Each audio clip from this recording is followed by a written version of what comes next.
Shalom, friends. I would like to welcome you, our audience all over the world, from 4 different time zones for this very special gathering. First of all, I would like to thank the Jewish News who initiated this project, the Jerusalem Post, and the Forward for this very special collaboration. We Jewish people have this historical tendency to be divided and dissentious, but at times of peril, we stick together, and this is such a time. Before we start, I would like to say something on a personal note. One of the most hurtful experiences I have found during this past 10 devastating weeks, besides the horrors and the sorrows of the actual terrorist acts, was the feeling of betrayal by those who I thought were my friends. During the past years, many of my colleagues around the world became friends of mine. We kept in touch. After October 7th, many of them have kept silent. Their silence was deafening. Others did talk to me during that dreadful first week. They even condoned Hamas acts and then added but. This word but was a pretext to some nasty lecture which actually justified the worst thing that my country has ever gone through. In these times of crisis, you find out who your real friends are, and I was astonished to find out how few they were and how many of them turned their back on me on one day and actually did not see me as their friend Neta, but as some Israeli villain. I think that sadly, this is one of the most hurtful lessons of October 7th.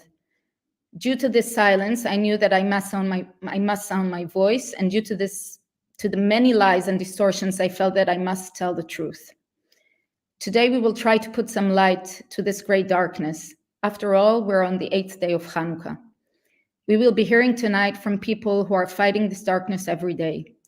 We will be talking to Eylon Levy, a spokesman for the Israeli government, and to Itai Reicher, a writer for Israel's leading comedy and satire show Eretz Nehederet. Our 3 editors, Tzvika Klein, Richard Ferrer, and Jody Rudoran, will be speaking to justinacohen, editor of the Jewish News, about the challenges reporting this past week's events in a hostile environment. Please stay with us to the end and join me and the other guests in lighting the full 8 candles of Chanukah. Many of you around the world have already registered to take part in the lighting on screen. Please write your names and where you're joining us from. Good evening, Eylon.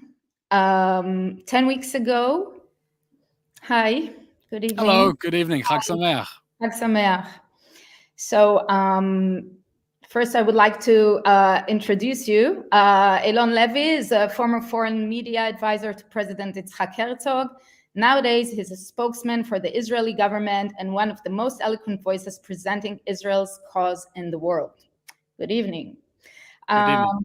So 10 years ago, you were quote unquote drafted. And since then, you've given nonstop interviews to the media. 10 weeks, not years. The war feels like it's gone on forever. Oh my but God, not it does feel like 10 years ago. It does feel like 10 years. It was a Freudian slip, but it was, 10 weeks ago. Could you, how is it out?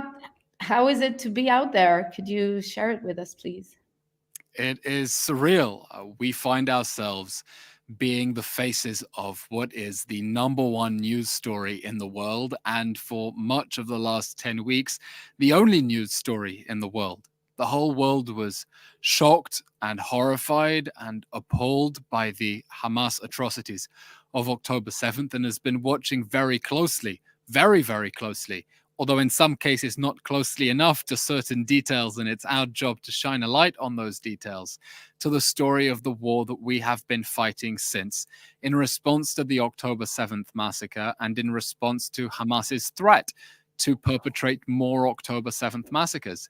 And I'm part of a team here together with everyone in the UK will be familiar with, the legendary Ambassador Mark Regev, former ambassador to the United Kingdom, trying to do as many interviews as possible, a press conference every day, trying to do every TV station, every radio, every podcast that will take us so that we can tell Israel's story and we can remind the world why we are fighting this war, a war we didn't want, a war we didn't start, a war we didn't even expect, but a war that we have no choice but to fight and to win.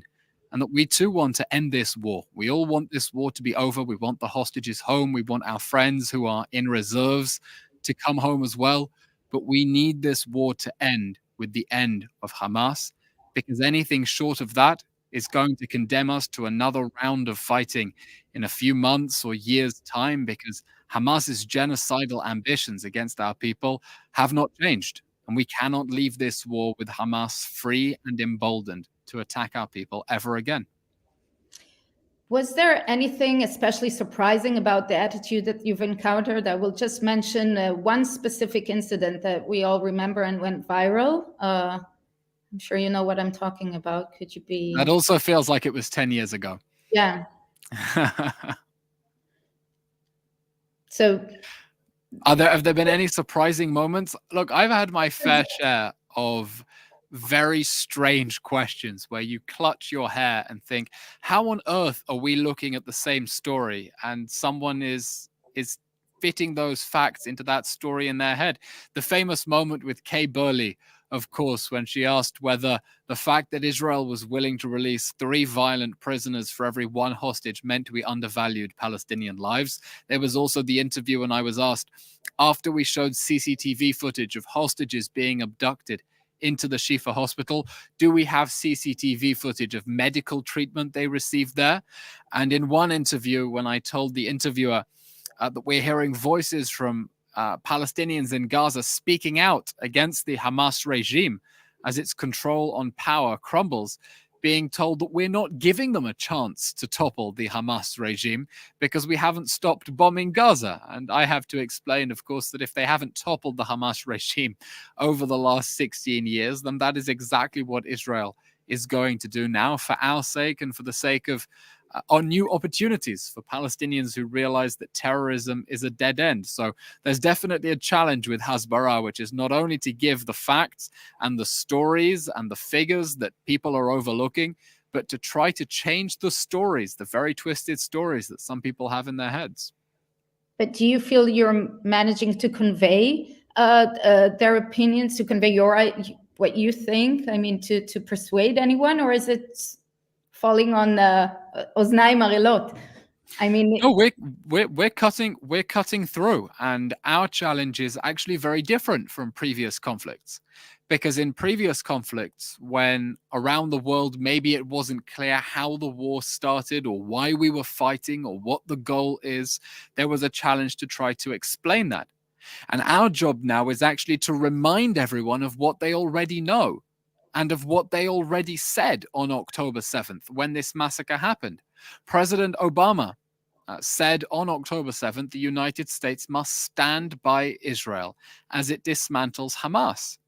And our job now is to keep reminding people about the stories of the atrocities of October 7th. I hate it when people say, these atrocities give Israel legitimacy for a military campaign, as if we want this war and need an excuse for it. No, it is the reason that this war is happening in the first place, because it was the opening shot of this war. And when you have the prime ministers of Australia, Canada, and New Zealand putting out a press release calling for an immediate ceasefire, but in the same breath saying that Hamas must lay down its arms and there can be no future for Hamas to govern Gaza, it's our job to remind them of the inconsistencies there and the basic moral truth and moment of moral clarity of this war. And to say, we know you're coming under political pressure. We know that the images are making it very difficult to stand by us and do what you know in your heart of hearts is right. But we need to hold them by the hand and remind them of what they know and shine that light on what they already know to be true. And that's why the Hasbara war this time is different. It's different from previous occasions. Yeah. I would love to continue talking to you, but we have a few questions from our viewers. One is from Susie Weitzman. Mm-hmm. Writing, I'm the owner of a specialist travel company based in Israel, working with incoming groups and individuals. My clients ask, when will it be safe for us to go back to Israel? We have lost trust in the security and intelligence service. How do we regain the trust and confidence of the tourist industry that is safe for them to return to Israel? At the moment, we are fighting a war. There is no nice way to put it. We are fighting a war. At any moment, there can be a missile siren here in Tel Aviv, and we will have a minute and a half to run for shelter. The number of rockets has gone down dramatically as a result of us pushing Hamas out of Gaza City and capturing so many of their weapons. But we are in a war. We are in a state of emergency at the moment. Now, it doesn't mean that it's not safe to visit.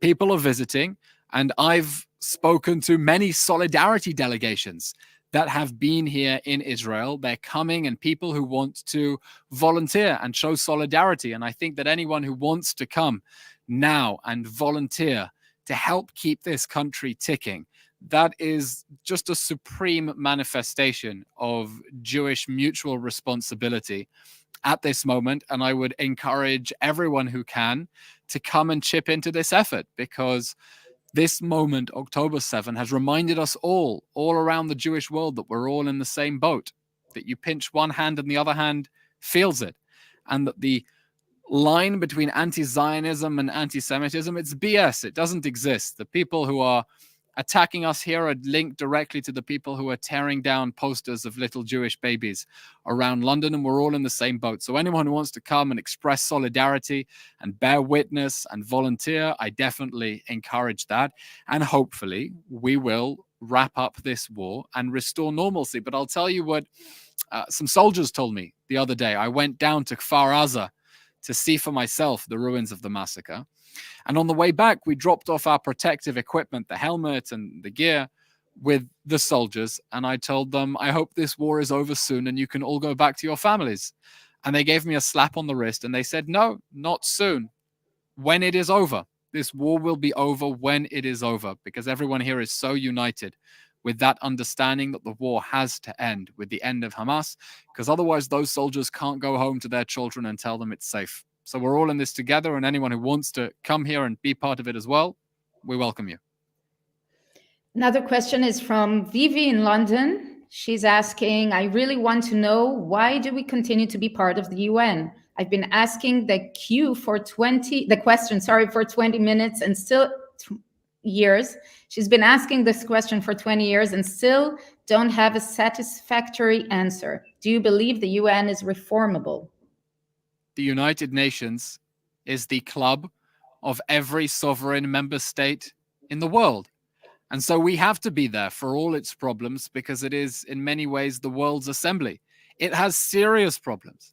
In this war, many of its officials and agencies have gone full out running propaganda for Hamas.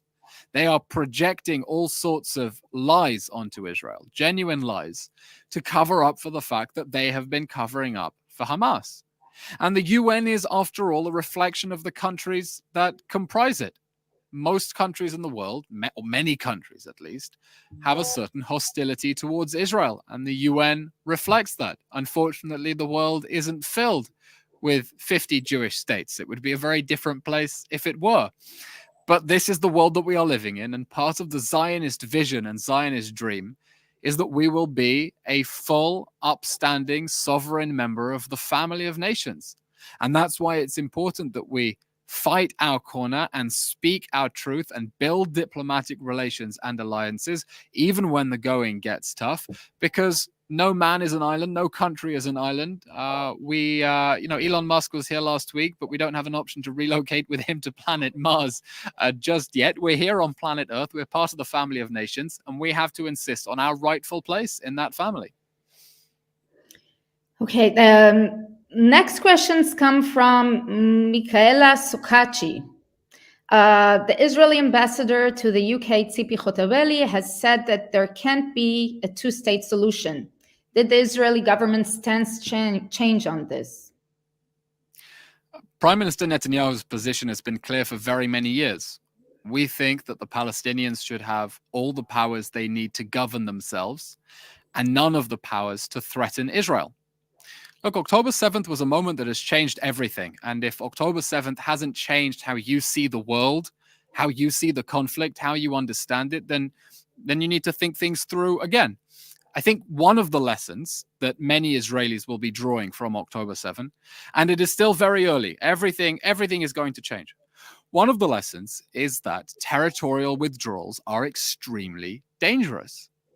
And even the worst, most apocalyptic scenarios about what would happen following an Israeli withdrawal from the Gaza Strip, when people spoke about missiles from Gaza, no one imagined death squads invading and burning, beheading, torturing, raping, and mutilating 1,200 Israelis and abducting 250 into the Gaza Strip.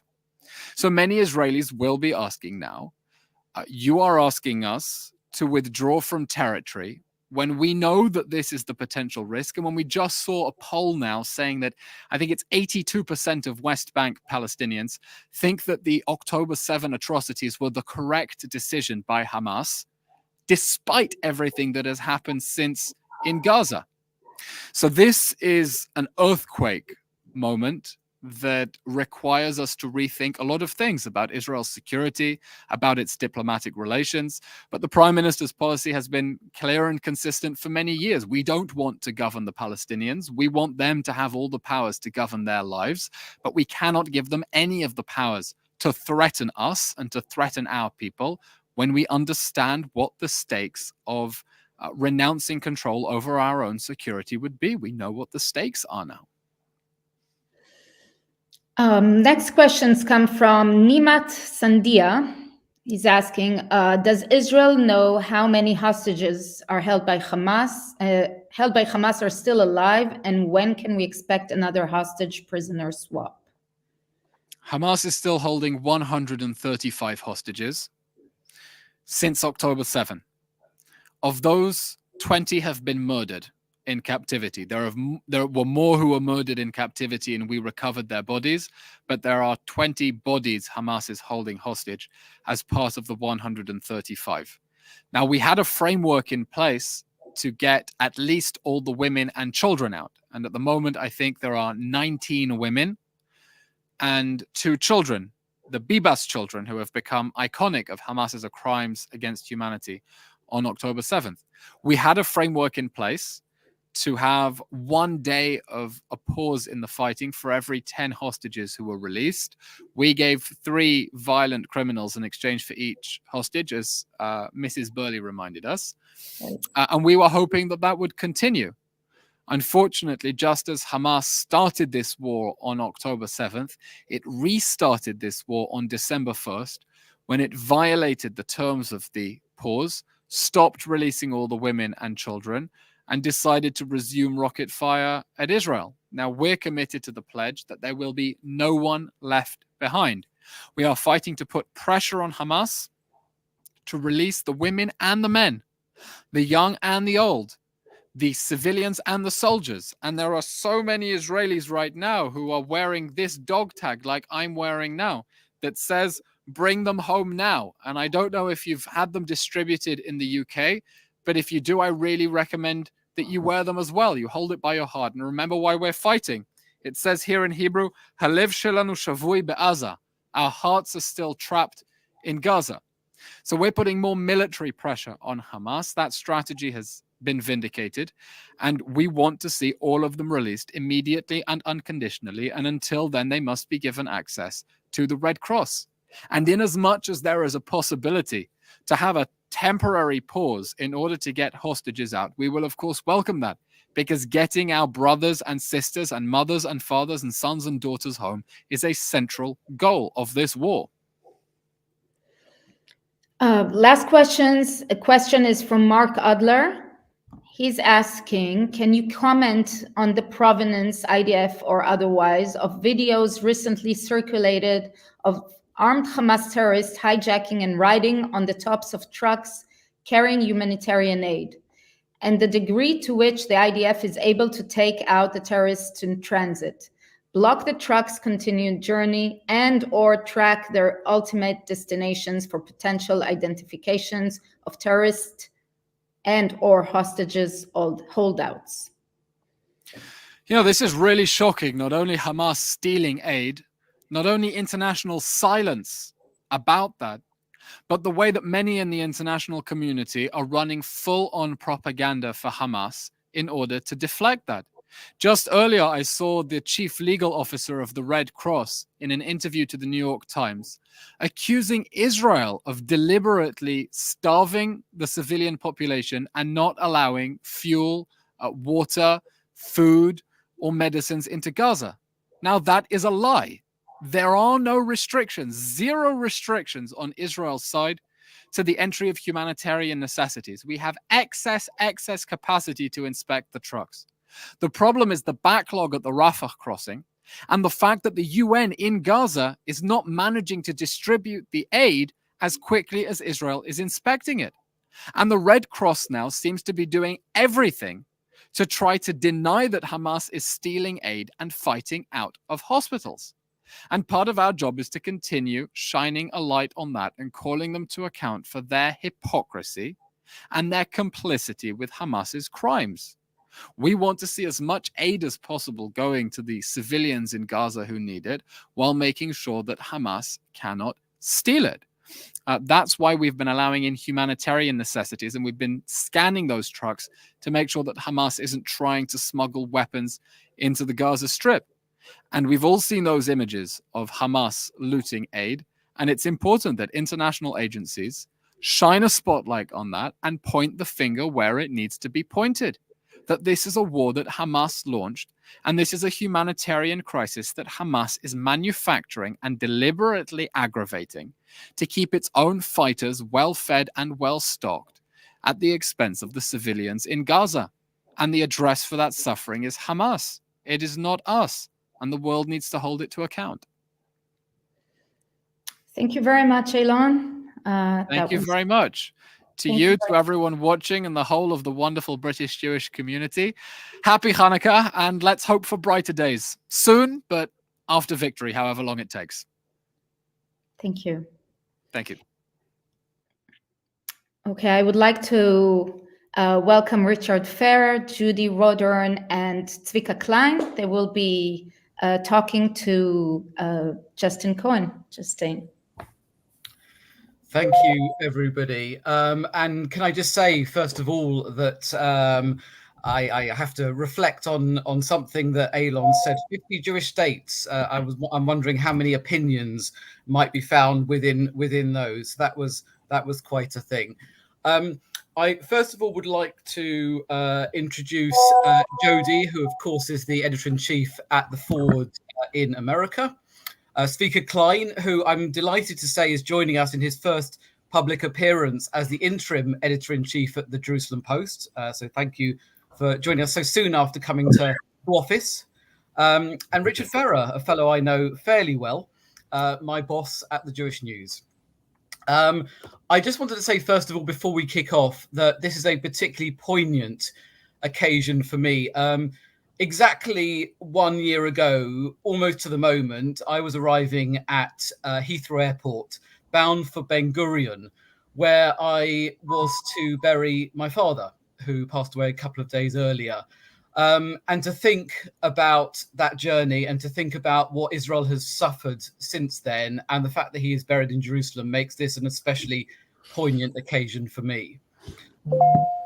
I would like to split today's session, if I can, into three sections. First of all, talking about the role of Jewish media during this period. Second of all, going on to the issues of Israel diaspora affairs, a topic that Zvika is fairly familiar with, I understand. And finally, talking about issues around the region and the future of the region. If I can kick off by saying, as news editor of the Jewish News over the last 10 weeks and for many years before that, the difference between our newsroom and our output between the 6th of October and the 7th of October, those early hours of the morning on Shabbat, was massive. The changes that had to be made, the different elements that had to be put into place. Obviously, our viewers will have seen the huge output from all the outlets and many other Jewish papers around the world. But I'm wondering if you can reflect on those changes that you had to put in place. What didn't we see behind the scenes that led to you being able to respond to the crisis in the way that you have? And if Jody, if you can kick off with that. Thanks, Justin. It's nice to be with you guys, with all of you. I guess I'm not sure I understand the question fully. I mean, when news happens, journalists respond, and we do everything that we can, and then we do more when it's the news that's this big. So we we immediately sent it turned out to be our opinion editor, but who played reporter for a few weeks, immediately to report from Israel, and the rest of the staff and all of our kind of freelance network just kind of went into overdrive to cover the crisis and its aftermath, and that has taken a lot of different shapes over the 10 weeks. I mean, there was one week where, as the campus crisis was heating up, we sent 11 reporters to 11 US campuses to get a clearer picture on what it was really like to be Jewish on campus. I myself just got back from 11 days reporting on the ground in Israel. We are spending money that we don't have to cover this war because we need to. And we've launched a special fundraising campaign to support it. But regardless of how that comes out, we're going to cover it in the way it needs to be covered. We've seen our audience, I think, double and triple around at different weeks, and the point not quite as the big growth that the Times of Israel has seen, becoming the fastest growing website in the world over the last 10 weeks. But we've posted a job for a full-time person based in Israel that I'm interviewing finalists for right now. And we've seen also our fundraising increase. The other thing that we did, we didn't do it behind the scenes, we did it out front, but we immediately took our paywall down for all coverage related to the war so that people would have universal access to our journalism. And we have since, we had a plan to do this, but we have since taken our paywall down fully and forever. We are now a membership-based, reader-supported, philanthropically supported nonprofit newsroom in the model of in America National Public Radio, where everybody can always read anything at the forward for free. So, we are just all doing everything that we can to cover the story in the fullest and fairest way possible. We also, one of our hallmarks is to have a broad opinion platform that includes all the different perspectives of the Jewish world. And so we've seen also a rush for people to contribute personal essays and opinion articles and experiences from Israel, from across the Jewish world. And we've been publishing, our output has something like doubled also in terms of the amount of articles that we publish each week.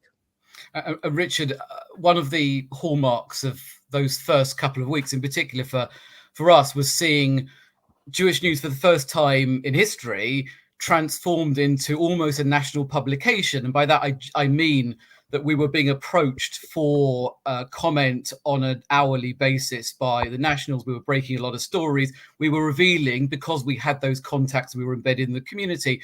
Unfortunately, a lot of the initial deaths and hostages among British people. How would you answer that question? What do you think were the big changes that we put in place immediately to be able to cope? Yeah, one of the first tragedies that we reported, of course, was Nathaniel Young, who was the first British victim who died with his unit on the 7th.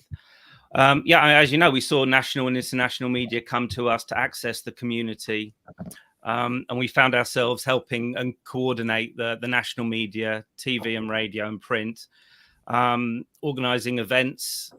We did the Bring Them Home balloon campaign across, 20 cities around the world. We cleared our pages for free advertising so that organizations that were supporting Israel at that time could publicize their good work.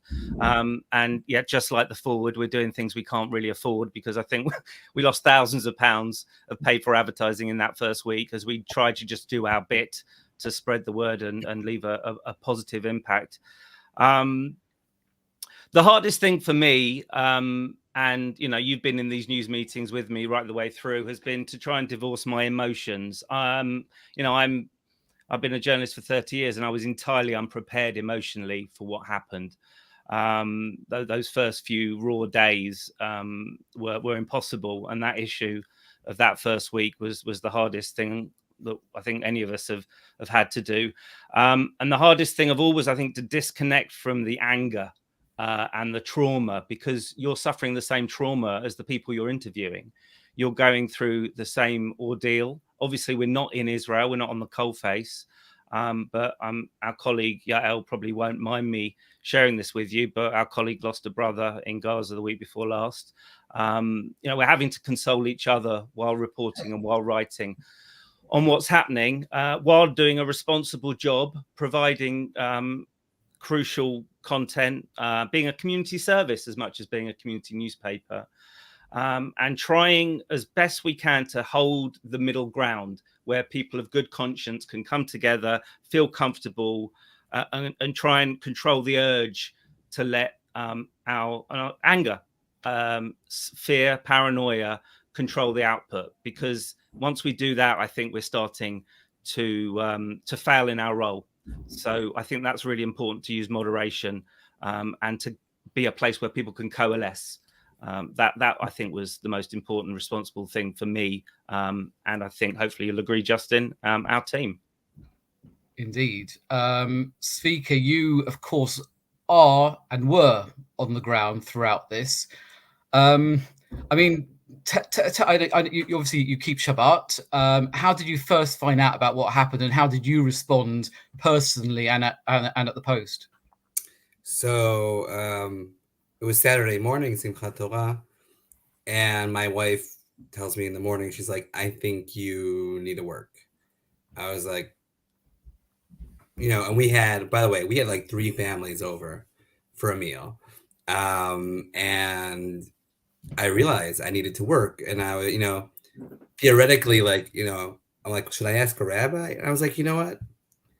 People need to know. And we are a source of information from Israel. We have to operate.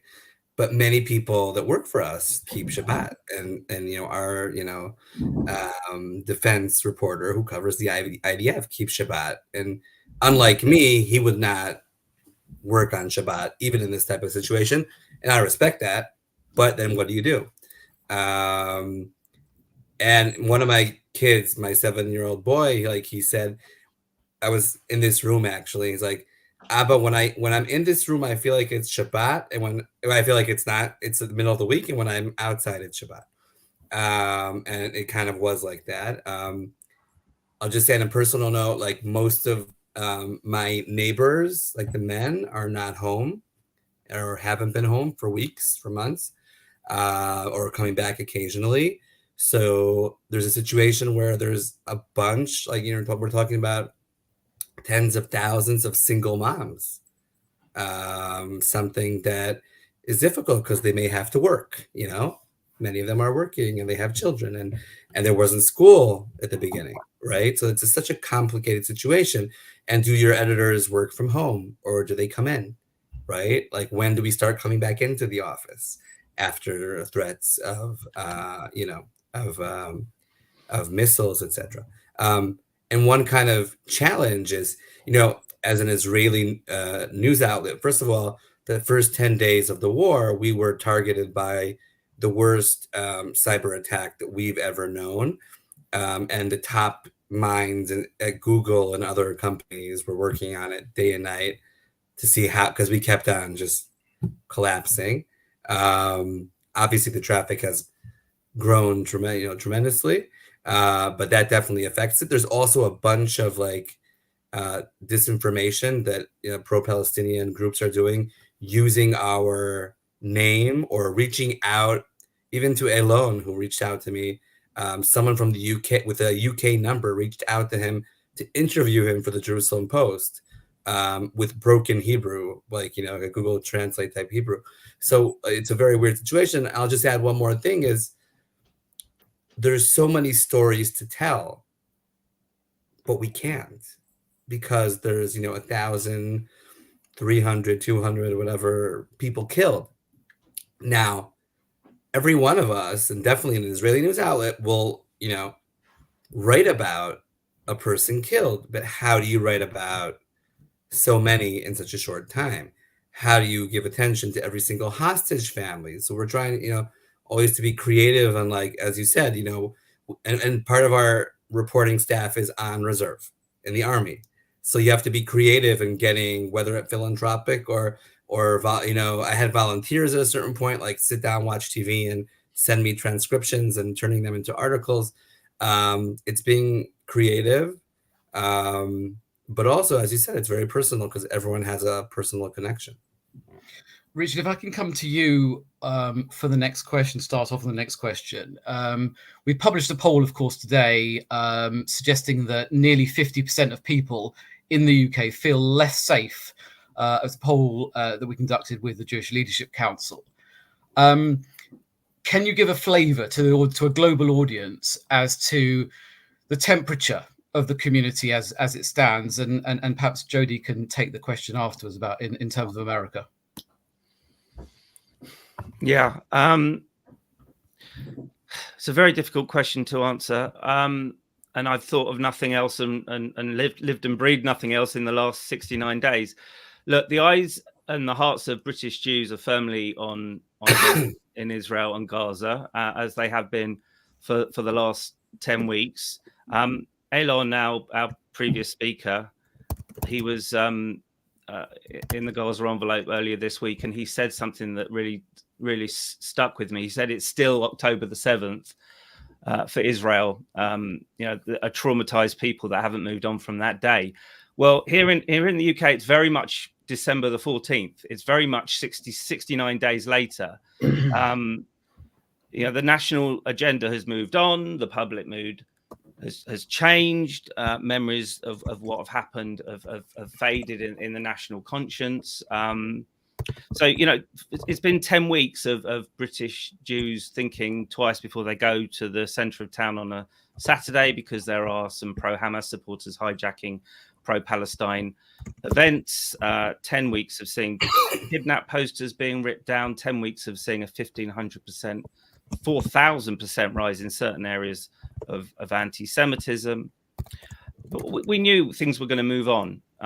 Absolutely, it was, and no man or woman of good conscience can see the horrific scenes in Gaza now and be expected to take an unemotional view of what's taking place, or to look at the thing from a 16-year perspective since 2006 and why it's now coming to this nightmarish conclusion.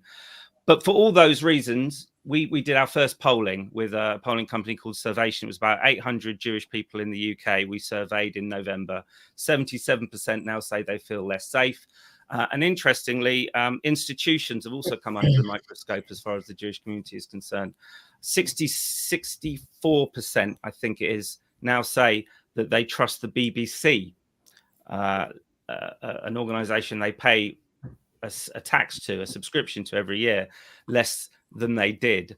So whether or not these feelings remain large and significant in weeks and months to come, as this ends, and it will end whenever that is, at some point next year, and the new status quo and the new reality takes hold, whether this is a lasting change that the Jewish community has to come to terms with, I don't know. I don't think it is, because the cabinet, the shadow cabinet, the prime minister, the next prime minister, Keir Starmer, the king, they've all had the Jewish community's back, absolutely, and I feel reassured that the future can be indicated by the support of the current government and the future government, and not by the temperature on the streets, which I'm hoping will start to calm down eventually. And the Jewish community, and I always say this just to end, the thing that I've learned more in 14 years than anything else in my job is how it angers me that the Jewish community is forced to be defined by anti-Semitism. It doesn't define itself by anti-Semitism. It's anti-Semites that define it as such. And I want to get back to defining Jewish life in Britain by our contributions, and not by how bigoted people view us or wish to view us. And Jody, I mean, no one who cares about Israel or the Jewish communities around the world will have avoided seeing those scenes in Congress just last week, the congressional hearings with the 3 university heads, and obviously the subsequent resignation of one of them.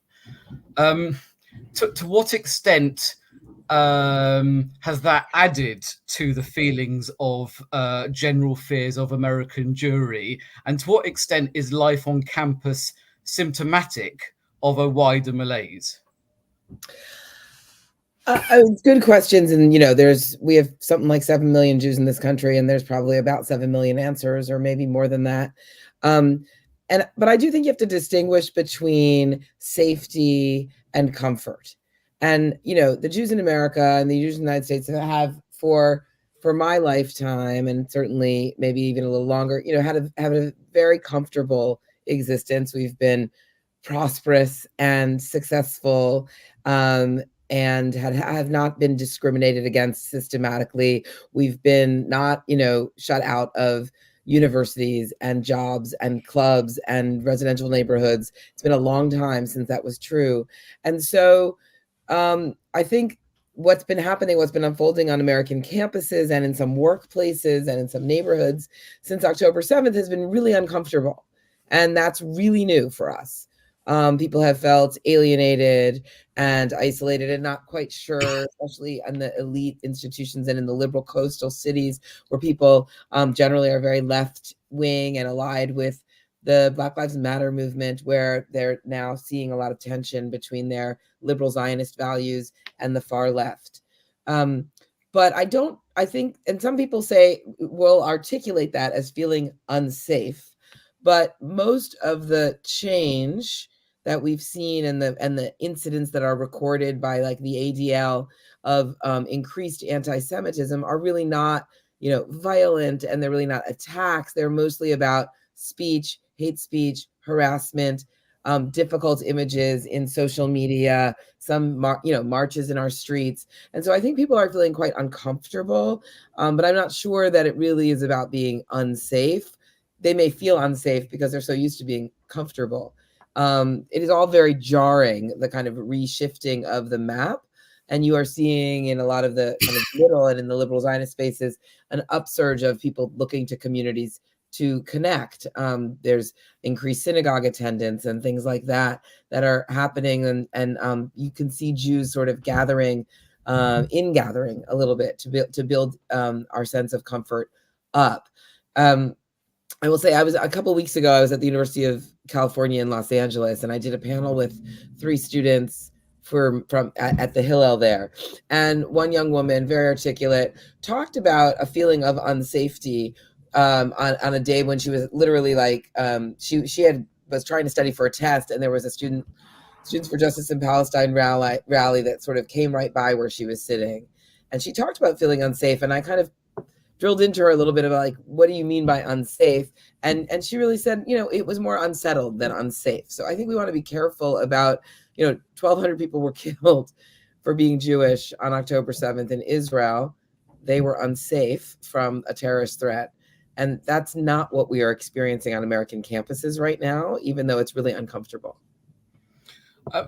One of the things we also saw from the polling we did this week was quite a high percentage of people who were thinking maybe they don't have a future in the UK, that they were, starting to think about that, that old adage about, having their bags packed just in case. Just Jody, I wonder if you could quickly come in. I mean, that chat we're also hearing in America. A tiny bit. And, we also heard it on November, whatever it was, 2016, when everybody, was going to pack their bags after Trump got elected. And, this is like a thing people say and not a thing people do. I am quite, one thing we have seen, I think it'll be very interesting to see Aliyah patterns both ways, right? We have seen an uptick right after October 7th. I heard from several heads of Jewish day schools, and I think the JTA published a good article, which I'll share in the chat in a minute, about Israelis who left Israel and wanted to enroll in day schools. I think, how long those people will stay, whether they're going to make Yerida or they're going to go back to Israel soon, who knows? Whether people who were planning to make Aliyah this year will continue with their plans, will postpone them, will never go. That'll be a really interesting storyline to watch. I also heard something just last night at my own synagogue that I thought was interesting, which was the head of the religious school told me that 15 Israeli families had joined the synagogue and joined the religious school in the last couple of weeks, not people who had moved to the United States, people who were living in New Jersey, but not belonging to a synagogue, and decided to join up or at least send their kids to religious school. She told me of one family who said to her, my kid knows he's Israeli. I need him to know he's Jewish. And I thought that was interesting. I haven't seen a trend story about that yet, so we might assign one. But anyway, I think this question, I don't see people really. I do think people are saying like, oh, Bret Stephens has been banging this drum for a while now that, we should be, that as anti-Semitism rises here, we should be conscious that our kids may need to live in Israel soon.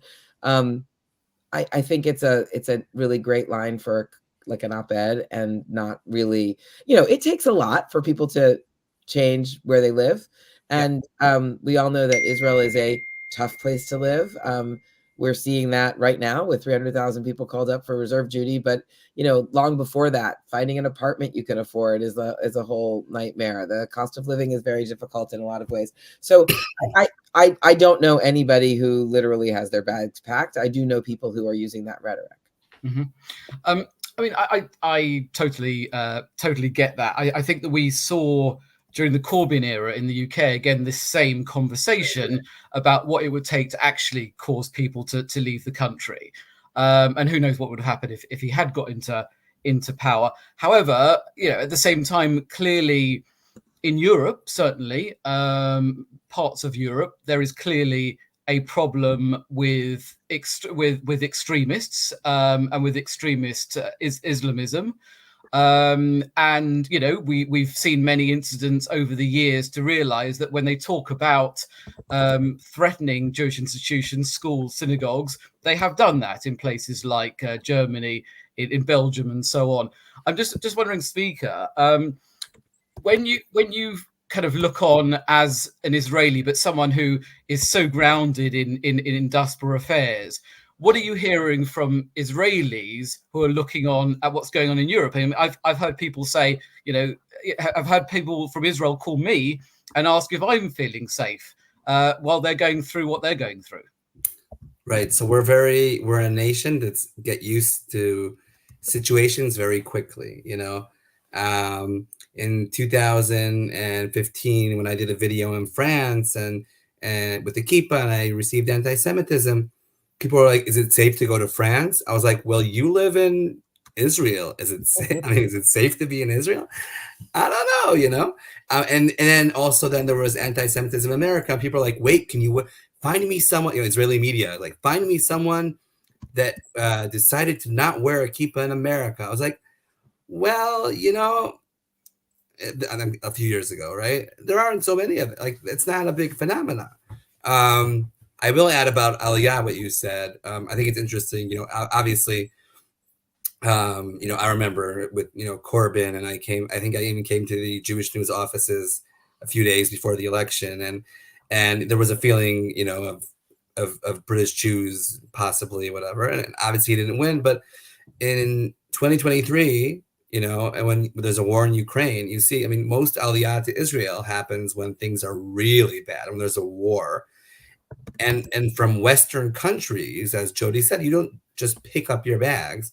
In France, we've seen things like this happen a few years later, though, because people have to sell their house in Paris, and you can't buy a house in Tel Aviv at the same size if you're selling your house in Paris. So it's complicated. So I was very moved that, we've been, for 10 weeks, all the TV stations are like nonstop news, even though they're not news channels. And there's always like these photos in the background. And there was a certain point when I saw the pictures were also of Jewish communities, whether supporting Israel or suffering or under attack with anti-Semitic attacks. And that's when I felt that finally Israelis are starting to get it, that we really are one collective.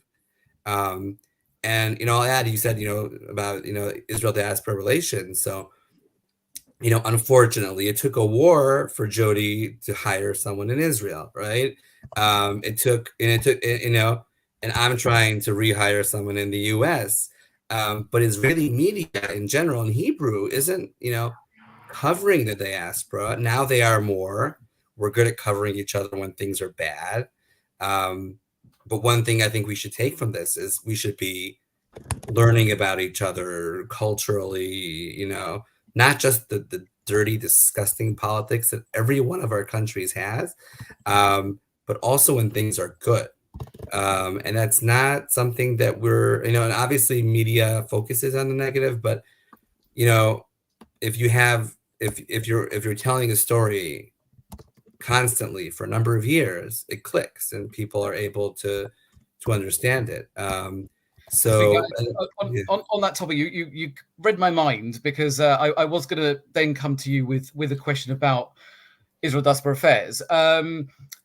I was talking to a very wise fellow this week, I thought, who said that if anything comes out of this period, it has to be the clarity that Israel is strengthened by the diaspora, and without Israel, the Jewish communities around the world are significantly weakened. I think in the past, as you've hinted at there, the relationship has gone quite heavily in one direction, and a bit less so, maybe a lot less so, in the other. Do you feel that this period is a watershed moment in those relations? Do you think Israelis are now? I was speaking to Netta earlier on about the fact that a lot of Israelis have woken up to the concerns around antisemitism, which perhaps they thought had been overplayed by the diaspora before. Do you think there is a greater understanding, and do you think it will lead to closer relations in some way going forward? There is a greater understanding, but I wouldn't overestimate it, because we are not even yet at a time of grieving, because we're not yet, you know, there. Yes, we see, you know, every single, you know, delegation of families of hostages goes to countries around the world, and the first stop or the people organizing it are the Jewish community. But, you know, kind of like COVID, I'm afraid that we're just going to go back, and then, you know, but I think Israelis changed, secular Israelis, which are very different than secular Jews in the US and in America, have become more Jewish. I haven't seen any surveys yet, but like you see these kibbutzim, super idealistic, like classic, as Jody said, you know, progressive Zionism, you know, singing Am Yisrael Chai and Shira Ma'alot and whatever when people are being free. It's even more than that, Zvika. I mean, I met two different, so the wife of a hostage I interviewed recently, who totally secular or traditional family, says she's keeping Shabbat and lighting, you know, and I saw her like saying Tehillim. And the survivors that I interviewed from Kfar Aza, same deal. Wow. And I know it's true because I actually sent her a text that was during her Shabbat and she didn't answer it.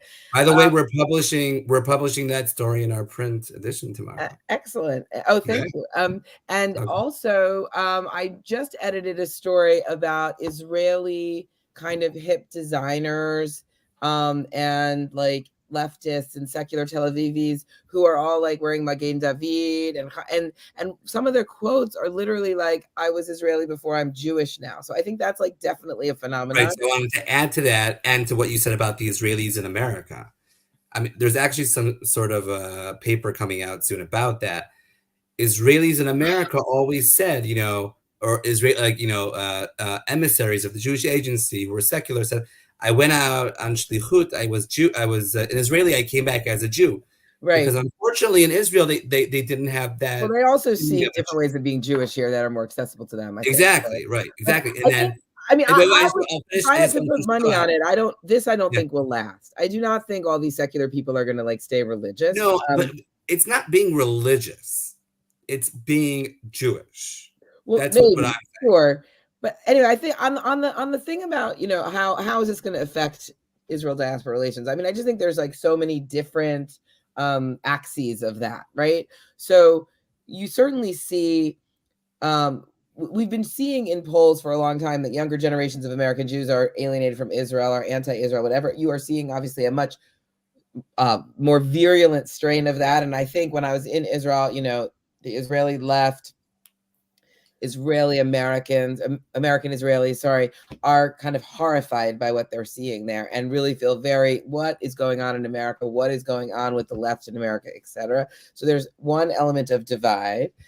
At the same time, all Israel is like very happy with where Biden. I mean, I left before Biden started criticizing Netanyahu, but in general, the polls are showing incredible support for Washington and Biden.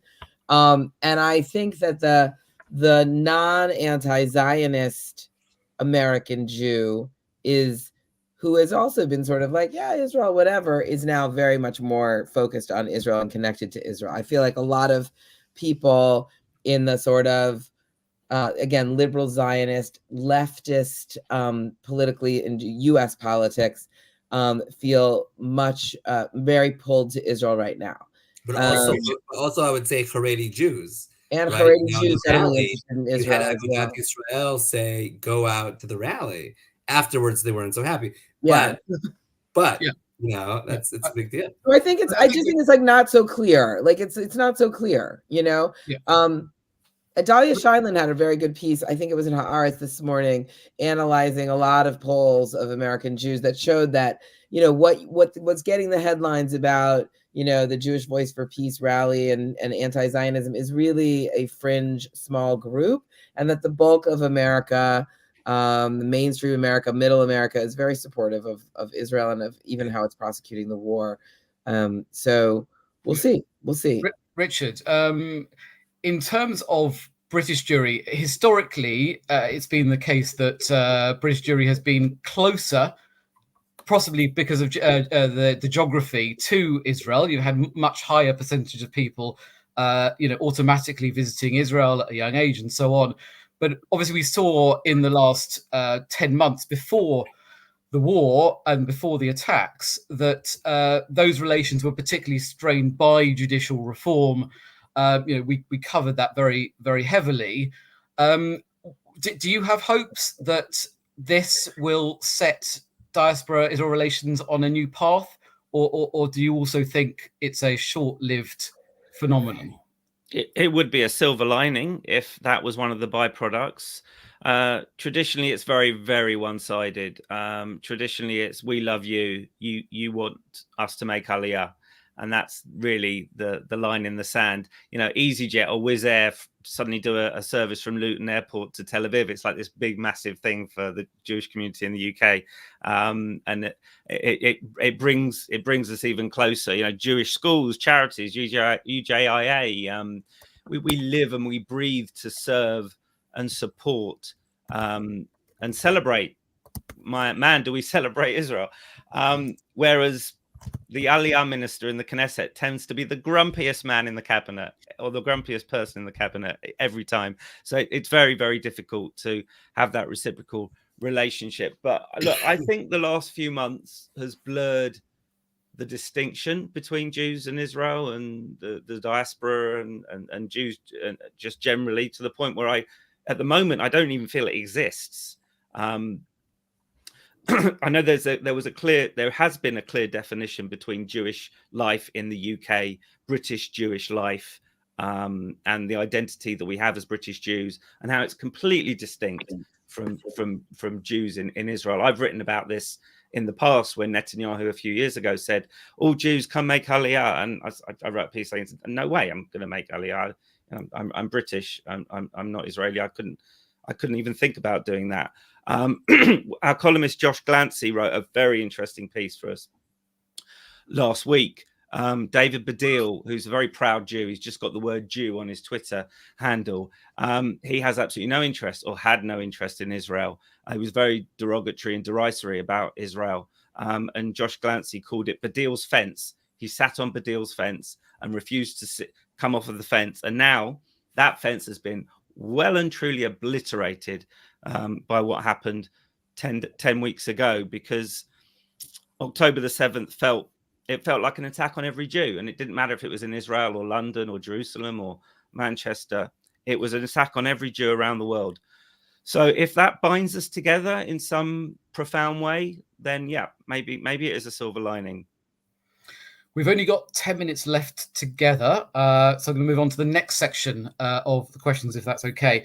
As Eylon was asked about earlier on, Zipi Hotovely, the UK ambassador, has made it very clear, if Netanyahu hadn't done before, that a two-state solution isn't part of the vision of, well, certainly her vision, and one would assume the vision of the Israeli government. And I think Eylon, at the moment, pretty much confirmed that, in light of the fact that neither Hamas or Fatah are perhaps ready as partners for a potential peace.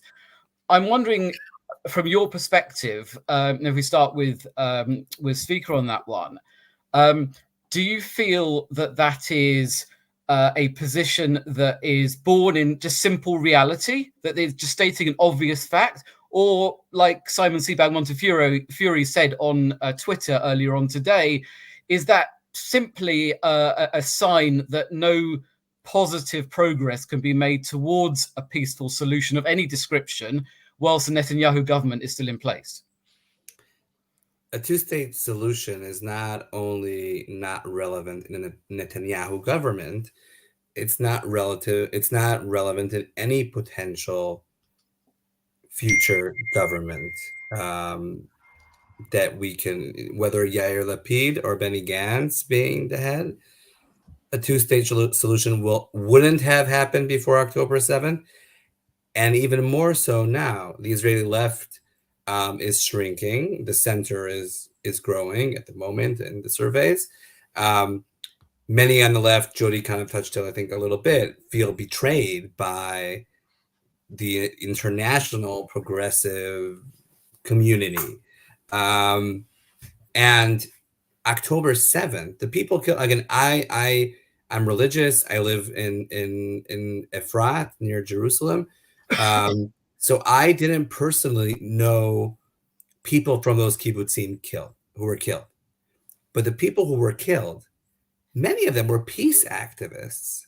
Now, when you speak to them today, again, not all of them, but many of them, because they're speaking from emotion, and obviously they have all the right in the world to do so, want nothing to do with Gaza or with the Palestinians. You know, there was a really senior high-tech figure, I can't remember his name now, I'll remember in a second, and his daughter was killed at the Nova Festival.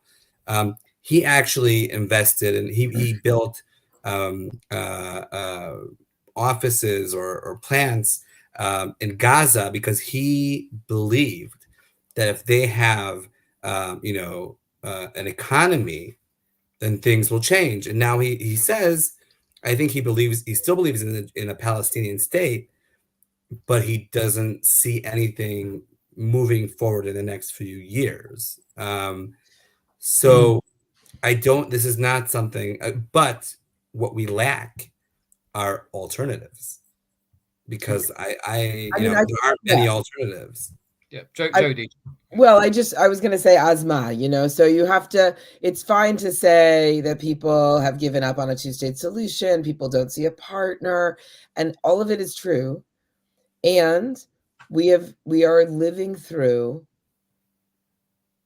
I was going to say the worst, but I don't think it is the worst necessarily, of what happens when you don't address the conflict. So the status quo, October 7th was a horrible thing in so many ways. And one of the other things it was proof text of the status quo being unsustainable, and the ignoring of the Palestinian question being creating backlash.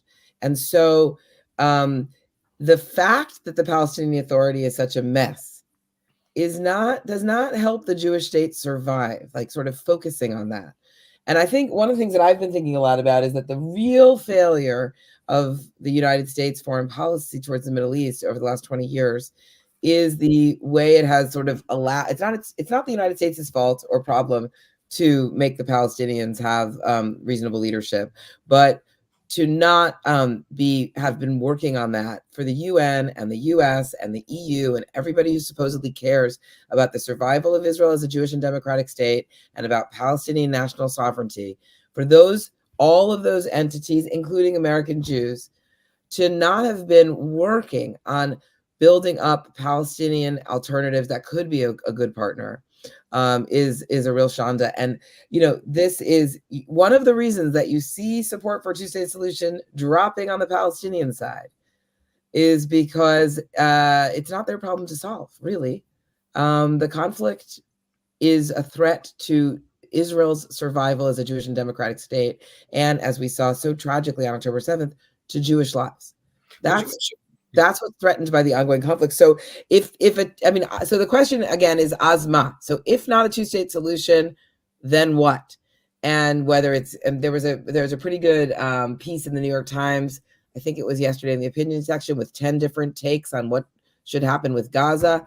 And everybody should be thinking about it. I understand that Israelis, it's very difficult today with so many soldiers deployed, with funerals continuing, with people still being held in captivity. Totally very difficult to think about anything beyond ending the captivity, getting the hostages home, and ending the war. But it's not going to be okay to just say we can't do it. There's no solution. There's no two states. Then you're just right back where you were on October 6th. Maybe can I just come back to speaker just a second? Can I respond though? I'm gonna ask you. Do you see an alternative? Because yes, the point that Jody makes is that, fine, no two-state solution. Let's say that's impossible at this point, but the Palestinians are still there. As far as it's not Israeli policy to wipe out all Palestinians. Absolutely, they're targeting as closely as they can Hamas operatives. So what is that alternative that you see at the moment? Because there has to be something. There has to be a day after the war. What happens when troops leave the Gaza Strip? Well, first of all, as I said, there is no one solution that I have seen that I could say this is what I support. And there is a lack, and maybe we should be discussing it. But I just want to address what Jody said, and I think very highly of Jody. But we can't. It wasn't really blaming what you said, but leaving the Gaza Strip, as Richard said in 2005, and giving them autonomy to do whatever they want, without asking for anything in return.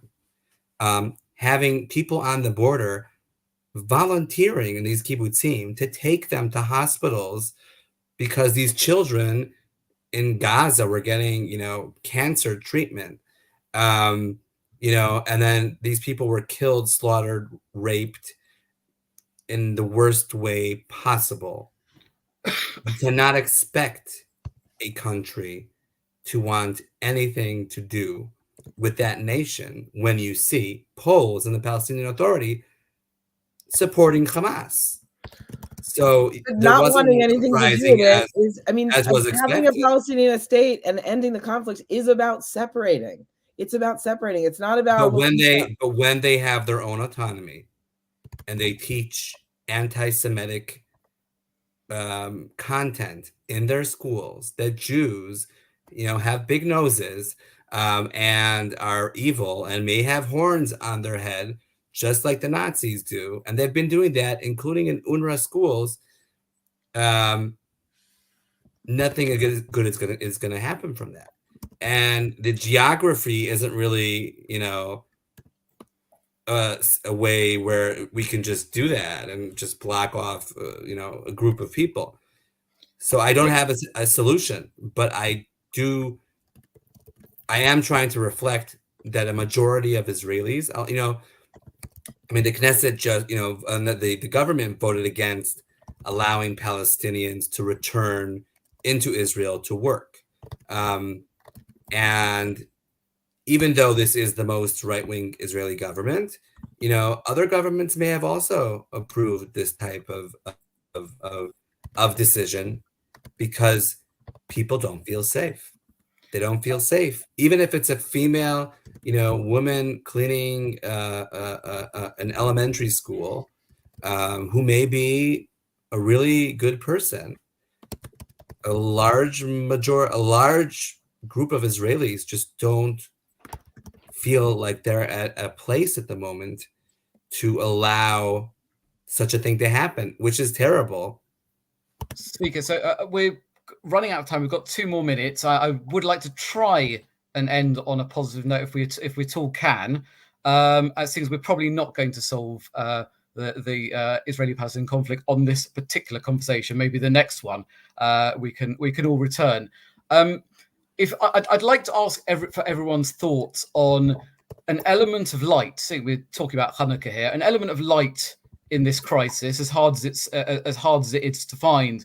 And if I may use my editor's privilege to start, and I think that despite the UAE certainly joining, the vote for a ceasefire last week, despite the UAE being one of the first countries to condemn Israel for what turned out to be the Islamic Jihad rocket attack on the hospital in Gaza, it feels to me, and from what I'm hearing and the positive noises I'm hearing and the positive contacts I'm still retaining within the Gulf states and particularly within the UAE, that the Abraham Accords are poised, and it will depend obviously on what happens with the Israeli government and what happens with the future of Gaza. But everyone wants the Abraham Accords to return to exactly where they were and perhaps to move forward at an even faster pace, as strange as that seems at this particular moment.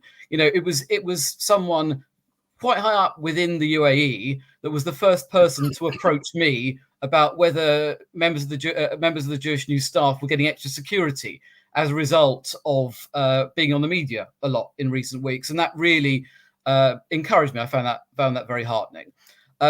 Richard, seeing as I've forgotten you were here for the last few minutes, do you want to give us a thought on any light that you found in the last few weeks? I was just composing my thoughts about Hotovelli, but you chose not to come to me on that one. So unless you've got a solution, let's move on to the light bit. Right. Bright spots. Hotovelli. It was mentioned about synagogue attendances going up. I think certainly there's a sense of communality and the community feeling that it needs to kind of be together at this time. I hope that sticks. Certainly after COVID and we were separated for so long. It was heartening to be amongst 100,000 people at the largest ever rally against anti-Semitism since Cable Street in 1936, a couple of weeks ago. There was about a third of the entire Jewish community of the UK all in one place, which was quite lovely. The sales of Magen David's, mezuzahs are soaring. And like you, I'm having conversations and I'm getting a sense of reassurance that the Abraham Accords are holding firm, that the states that had signed and that were poised to sign, particularly Saudi Arabia, is holding firm, and that a wider regional peace accord could potentially be something that happens within a year or two of things calming down within Gaza. So that does give me hope for a positive future in both in the region and for Jewish life in general. Jody, same question. Yeah. Let's see. I think one thing first of all, readership of Jewish news organizations is up. That's a good thing. Certainly. The other thing is that one of the things I found in Israel, I'm sure Zvika is experiencing this. This is mostly like just among my friends from when I lived there. But there's this, in addition to all the Americans and probably Brits who are going over there to pick persimmons or whatever, a lot of Israelis are kind of like once a week going out on the farms and working on the kibbutz farms. And I think there's something, and I mean, really in general, all the volunteer stuff that is popping up in the organic way it's popping up is sort of incredible.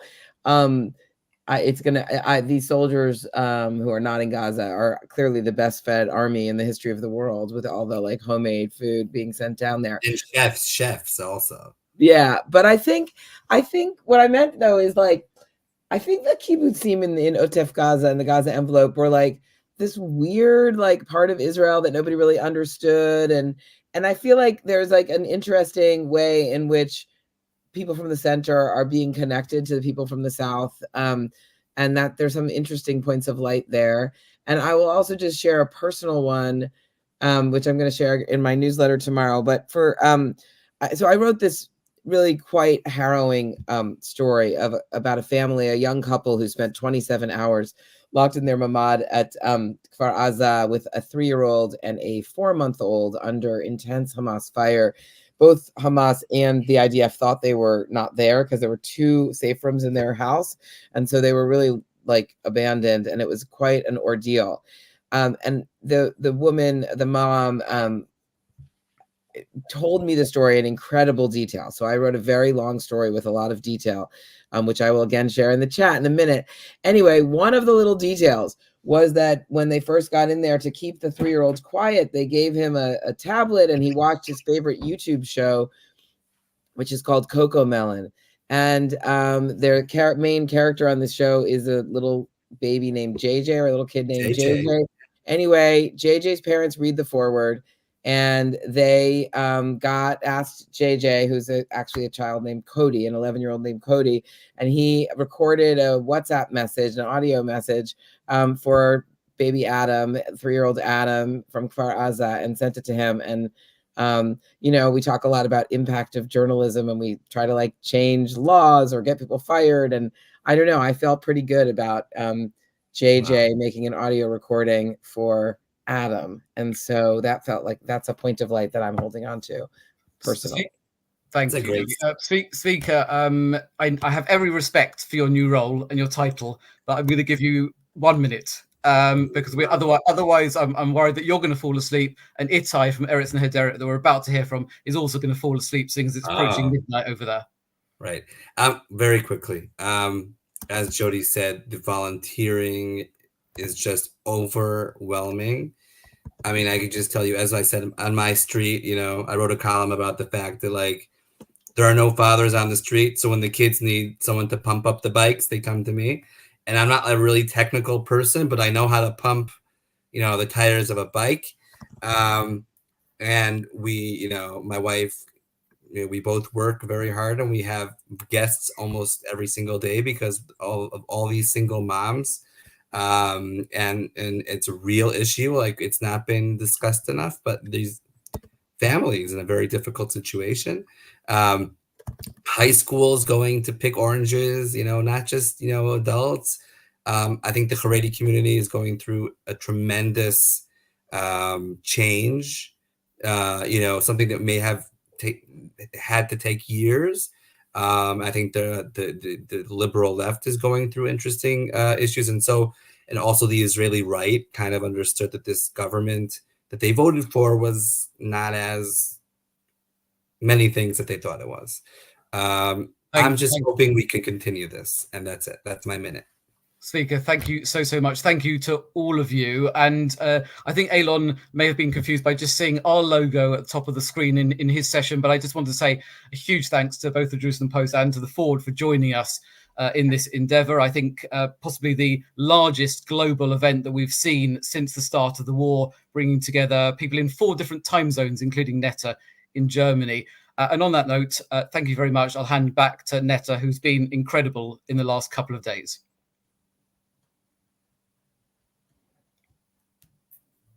You're on mute. I didn't want you to hear me. Okay, so for the past 20 years, Eretz Nehederet has been Israel's leading comedy and satire show. And in the past weeks, the show went on air on a special war mode, tackling not only the usual targets, such as politicians, Netanyahu and his cabinet, but also the anti-Israeli sentiment abroad, including the far-left progressive woke movement on campus and social media. Itai Reicher is one of the show's writers. Hi, Itai. Hi, Netta. Hi. Hi. Well, we won't try to do a British accent. Yes. No. So wait, I want to see you. Oh, here you are. Hi, how are you? I'm very good. I'm drunk. Oh, good. That's good. So I think that the most interesting question would be to ask you, how is it like to write satire during wartime? Strangely, it's easier than writing during peacetime because you know what you're going to write about. It's not like you go to work in the morning and you look for a topic to write about. You know it's going to be about the war. The only question is when to start writing, actually. Because the first week or so, we thought nothing's ever going to be funny again. It was really harrowing days and shocking times. And you know, it's kind of like having sex when you're married for a long time. When you have to convince yourself to start doing it, and then you get used to it again, and you start having fun again. The whole thing was very. It felt unnatural to be funny after October 7th, and we felt guilty about trying to be funny after October 7th, and it felt completely alien to anything else on television and on the street and in our families, in our lives. And then we started seeing soldiers doing funny stuff online. It was the Yiddish-speaking soldier, probably. Yeah, and the soldiers trying to, asking people to send them Xbox and ping pong tables, and just taking advantage of the situation. And we're like, oh, if the soldiers were risking their lives and literally in the worst possible circumstances right now are having laughs, so we kind of got the permission from them to start trying to be funny again. And so we went on air really quickly, like 19 days after October the 7th. We had our first show.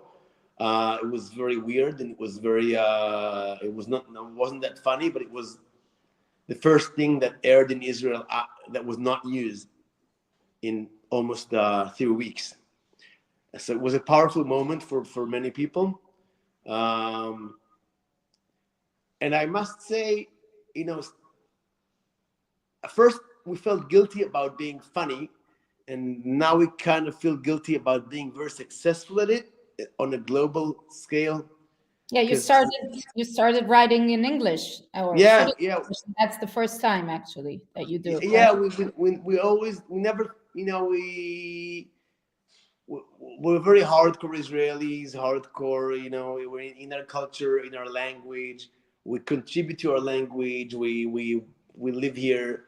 We always shunned from writing in English, even when we had English speaking characters, we always found an excuse to make them in Hebrew. But then I think the BBC incident made us so furious that we knew that we had gonna have to write something about it, and obviously it had to be in English.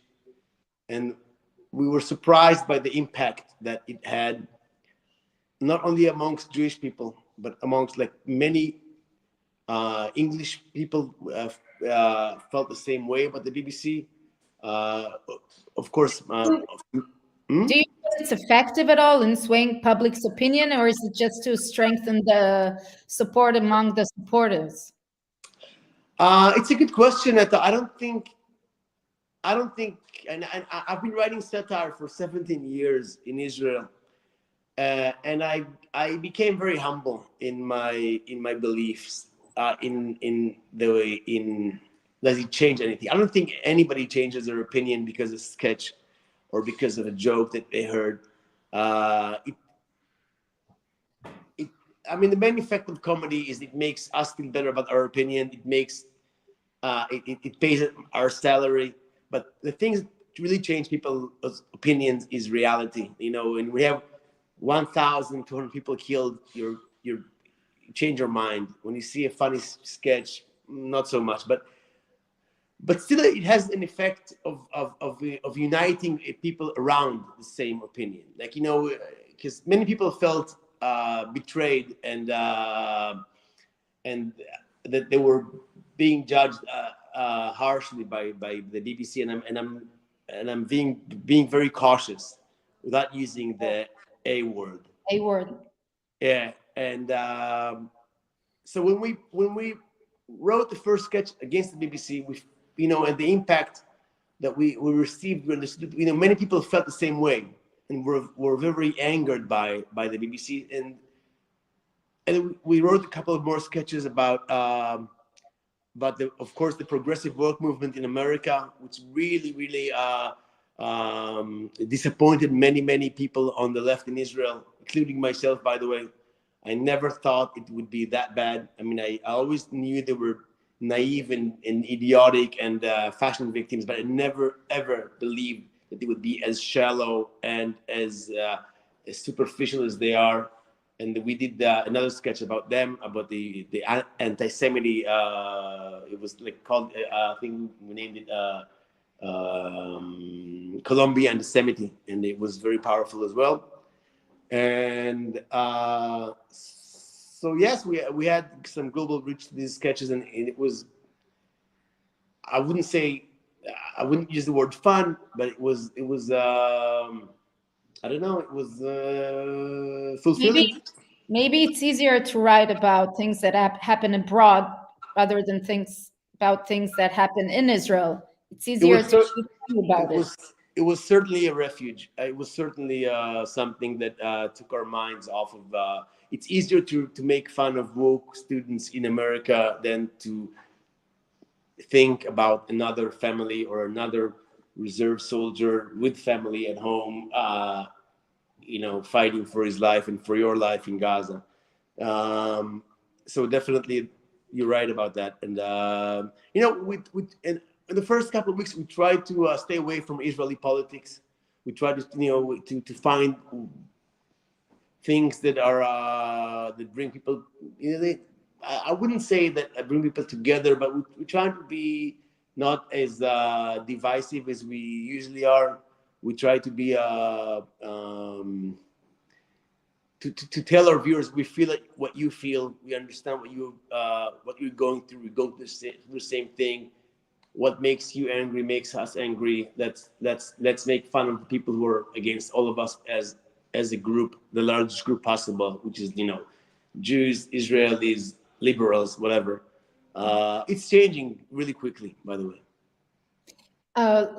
Last week, we also the presidents of Harvard, Penn, and MIT universities giving truly shocking answers at a congressional hearing. Could you please tell me about how you tackled this subject in your show and about the guest appearance that you had? Yeah. Well, first we all of us heard it on the same time. These hearings, we were shocked. We thought like one of our writers actually wrote it for us. We thought we couldn't top it. It was so ridiculous, and so we immediately had this idea for a sketch that we had this idea for many years about doing. It's a dream of ours. Every Purim, I'm getting to Jewish people so they know what I'm talking about. Every Purim, we always have this dream of doing a Harry Potter sketch, and then we never do it. And then this happened, and we're like, let's do our Harry Potter sketch because we love Harry Potter, and we're gonna do it. A hearing at Hogwarts about killing mudbloods and calling for their genocide. And we wrote the sketch, and of course, we knew Michael Rappaport was very on our side on this issue. He was very loud about his hatred for the American left and for everything. And then we contacted him, and he was the most incredible person we've met. And he just took a plane, came to Israel, and he participated on our show. It was such a tremendous experience. And he was Dumbledore. But I want to talk about something. Everybody is disappointed at what they know best. Academics were disappointed by MIT and by University of Pennsylvania and by Harvard. Me as a comedy writer, 2 days before we shot our show, we were at work and someone said, "Hey, SNL did a sketch about these hearings," and we were like, "Oh shit, this would probably make our script redundant." And we were like, "Let's see what their take on the issue was," and we played their sketch, and we were like this, we're like, SNL are doing a sketch about this really ridiculous hearings, and what they chose as their target for comedy was not the university presidents, but the Republican congresswoman, of course, who questioned them. And we felt, first of all, that it was not funny, and second of all, that they lost their moral compass on so many levels, and we were so disappointed at them. And then, of course, we were also kind of happy because we knew that our sketch still has holes, and we don't have to rewrite it because they didn't do even remotely what we were doing. But we had Michael Rappaport come to our studio, and I gave him the script, and we worked on the script together. And the first thing he asked was, "Are you allowed to say fucking on national TV here?" And I said, "Yeah, you can do whatever. And he said, "How many times am I allowed to say fucking?" And I said, I think normally once, but because you're a major Hollywood star, you get to do it like twice or even 3 times." And he was very excited. And the sketch is on YouTube for all of you to see if you want to. It's called I think it's called Hogwarts Hearing, Hogwarts whatever. It's a really nice sketch. It's quite viral. It was a fun experience.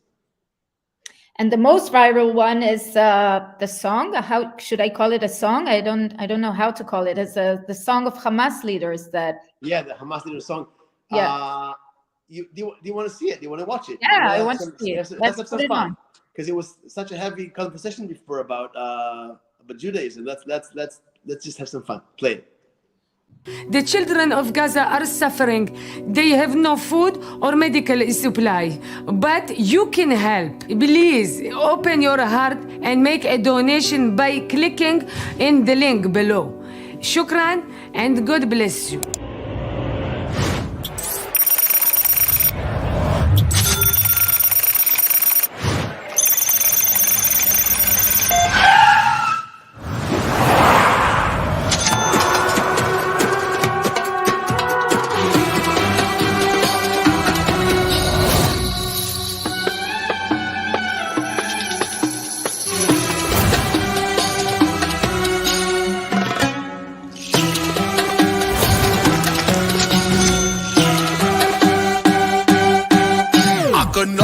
What we have brought on Gaza.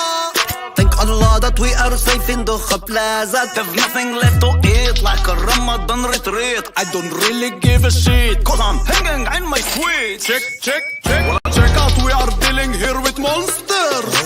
The room service wouldn't bring us lobsters. Call my Khalifa to play with us some FIFA, and tell her to dress up like she is a nursing chief. Dollar bills.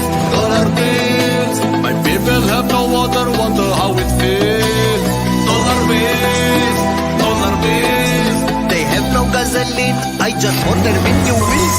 Donate us money, my dog needs new Armani. Gaza sky is black, but Qatar is always sunny.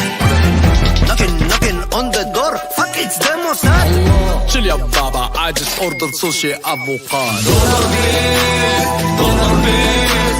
Mash'al is so street, he just got himself new grills. Dollar bills. Put some Netflix on, I don't want to see the kills. Donate us money, my dog needs new Armani. Gaza sky is black, but Qatar is always sunny. You just give me money, life is pretty funny. Gaza sky is black, but Qatar is always sunny.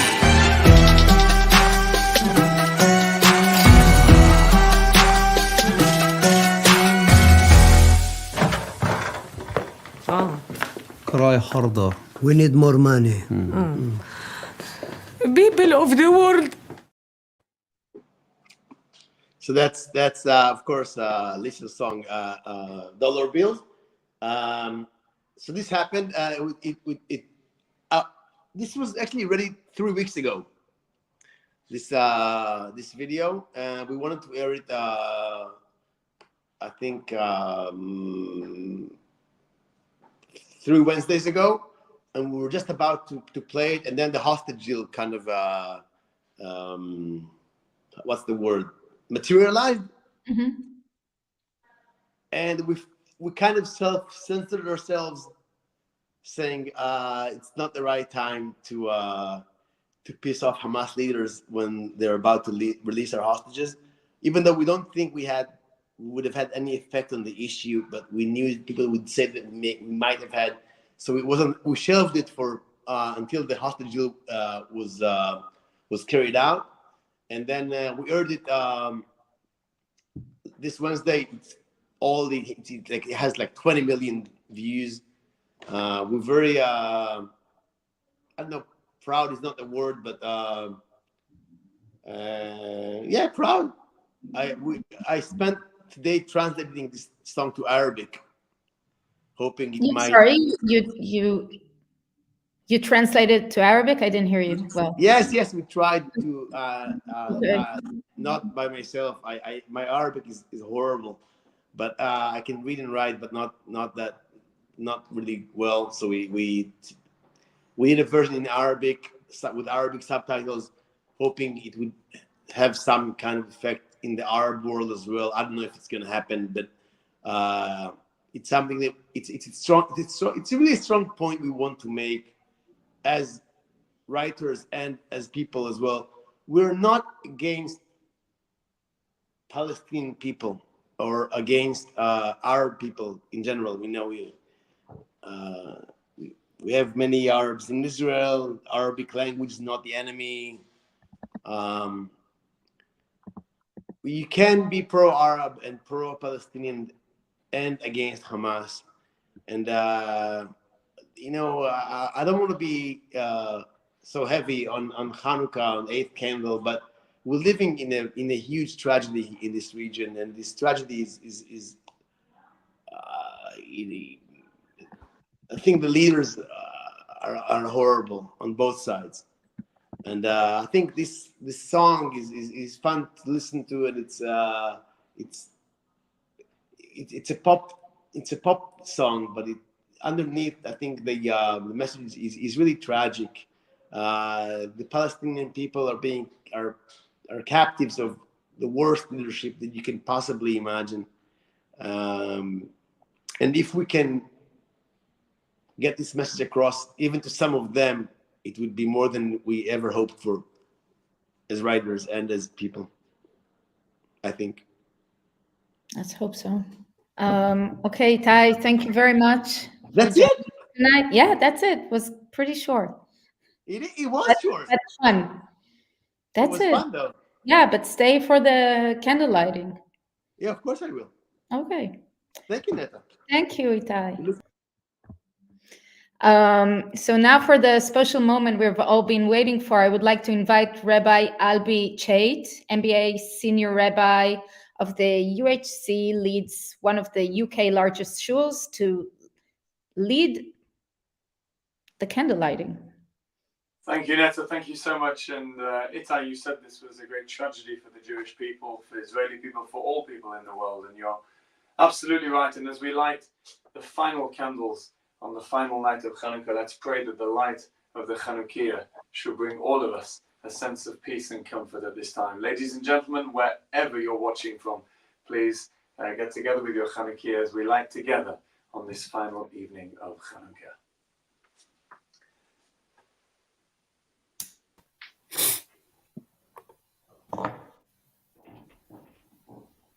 Baruch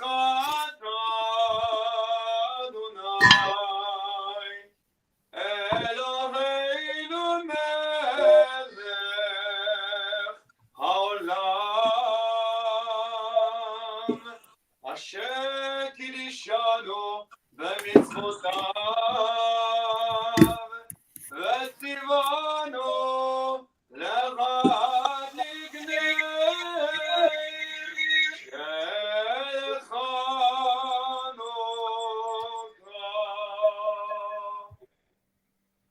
Baruch atah Adonai Eloheinu melech haolam she'asa nisim לאבותינו בימים ההם בזמן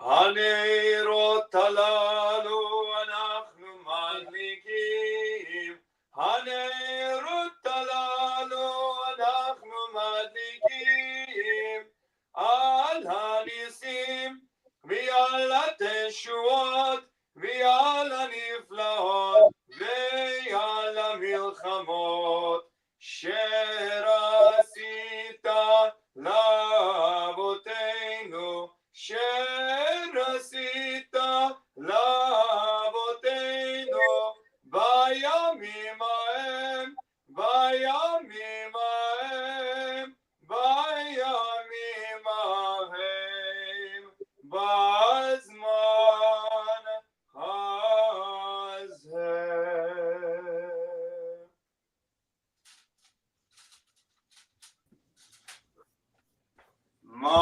מעוצו ישועתי, החלל שבח, תיכון בית תפילתי, ושם תודה נזבח, ויהי תכין מטבח, מצם נבח, אז זה כמו בשיר מזמור, חנוכת המזבח, אז זה כמו בשיר מזמור, חנוכת המזבח.